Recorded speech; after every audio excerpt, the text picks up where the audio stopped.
So in my last GameCube Gambit episode, I bought a ton of bins just like this. It was the one where I got Cubivore. If you're watching this in the future, whoa, this is one of the bins that I bought.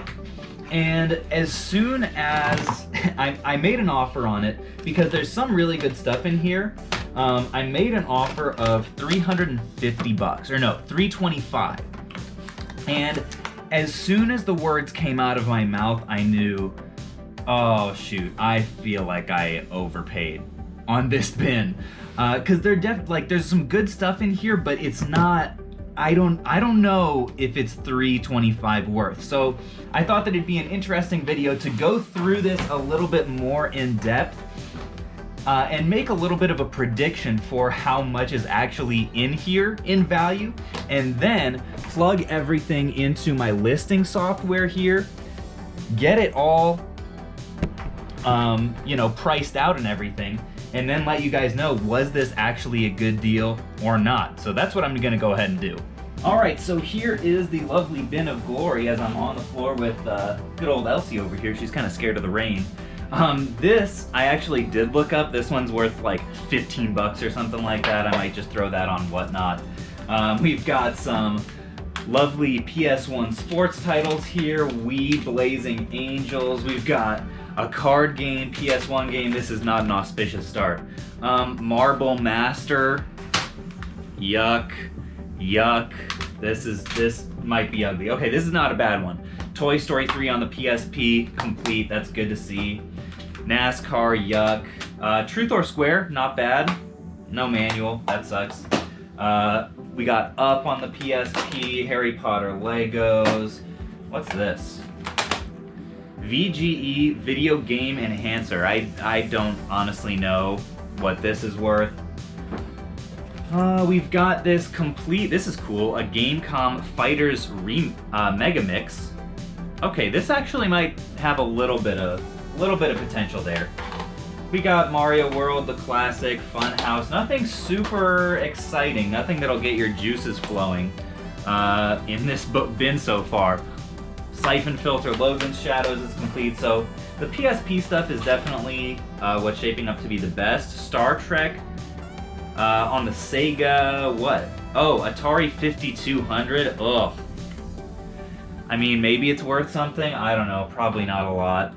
Got this PSP case, brand new, that's never a bad thing. Demo disc, we've got demo disc, WWE, Pooh, hopefully he's a good omen. Yuck, WCW, maybe. Casper, missing the back, not great. Polarium, not great. Okay, here are some of the good ones. Resident Evil Nemesis 3, so this is, I would guess, 50 plus.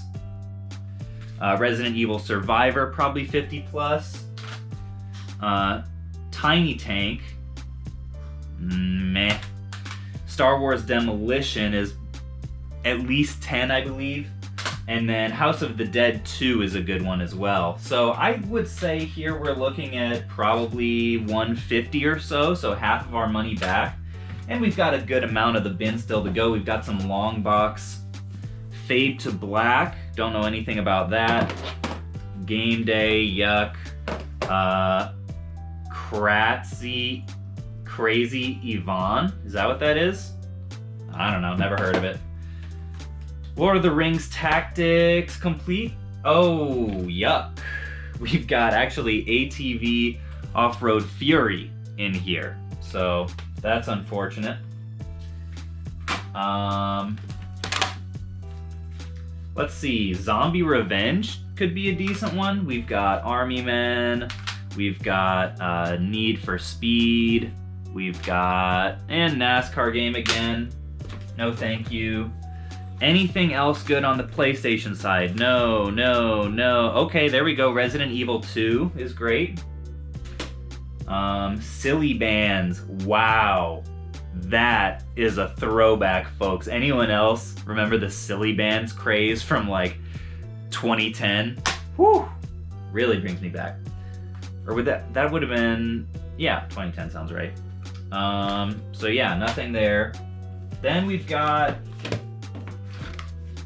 PS2 memory cards sealed, that's kind of cool.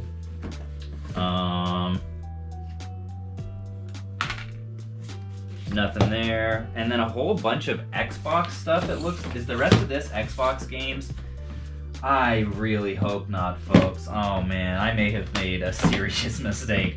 At this rate, I'm gonna be thrilled if I get my money back from this bin.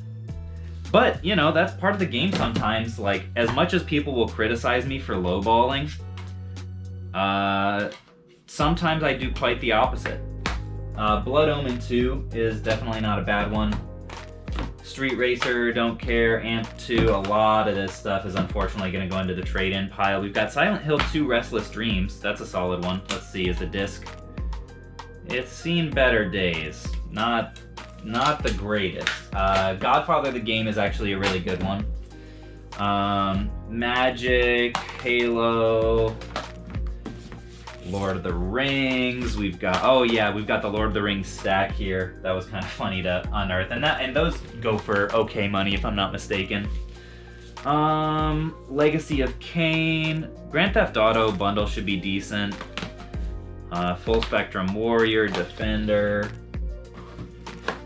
Come on, big money, no whammies. Knights of the Old Republic will bring some money. Splinter Cell, not really. What are you? End War. Got some loose PSP, Dead to Rights. That one actually may have some value. We've got a ton of sports and worthless games here. We've got same story. Yep, same story with all these. As well as Demon Stone, maybe some value, although I wouldn't be surprised if that's also worthless. No. Crash Nitro Kart maybe a little bit, and yuck. Okay, please let there be something good in the rest of this. Midnight Club 3 Dub Edition Remix is solid. 50 Cent Bulletproof I think is solid. Enclave maybe? Don't recognize that one actually. And we're down to our last two stacks here. Anything here? Narnia, Fantastic Four, American Choppers. I mean, maybe a little bit for 007, but that's pretty rough. And this isn't anyone's fault but my own. I made the offer on this and it was too high. Robotech Battle Cry. Sometimes I'm pleasantly surprised with some of these lower dollar titles. I can eke out maybe $5 on Amazon here and there. Soul Calibur, Spider-Man should probably be decent because a lot of those games are spiked at the moment. All right, last stack. Is there anything in here to save us? Scarface on the PSP should actually be okay. We got Fable, Fight Night Round 3, a lot of sports stuff. Yeah, this is crap. I stand by what I said earlier, folks. With all this stuff, if I get my money back, listing it all on Amazon, I will be quite happy. And if I make a little bit, then even better. I would be shocked. Normally what I try to do is double my money on lots like these. I'd be in shock if we managed to pull that off. But you never know. A lot of these titles I didn't really recognize. And so I'll catch up with you guys. I'm going to put this all into my listing software. If this was Phoenix Resale, there definitely would be some sort of like a little montage or a time lapse, you know, little song going on in the background. But let's face it, on Renix P-Sale, I ain't doing any of that stuff. So I'll see you guys as soon as I'm done. Well, folks, it is about an hour later and my mind is blown because check this out. We have officially crossed the double up point. Buy cost was $325 and my expected net profit is $326 right now. Granted, that doesn't factor in repricing, which is basically I have a software that is set to reprice my inventory based on the competition on Amazon. So that'll end up taking my overall net profit down around 10 to 20%, I would say. But get this, I still have all of this stuff here to list, including 2 Resident Evil games and some of the Dreamcast stuff and like some really good items overall. So I would guess that even after repricing, I will still probably make maybe like $400 in profit on this bin, which is a huge relief. Tells me that my brain is still working and I am still able to make reasonable offers on stuff and not bury myself in a tub of, low dollar games that I didn't realize. But wanted to also share with you guys a few of these surprises. Magic Battlegrounds I ended up listing for like 20. A lot of these I'm listing for a little bit more on Amazon because they're complete and they'll sell in the buy box. The Thing is actually, I listed this one for like 40. Didn't realize that was a valuable title.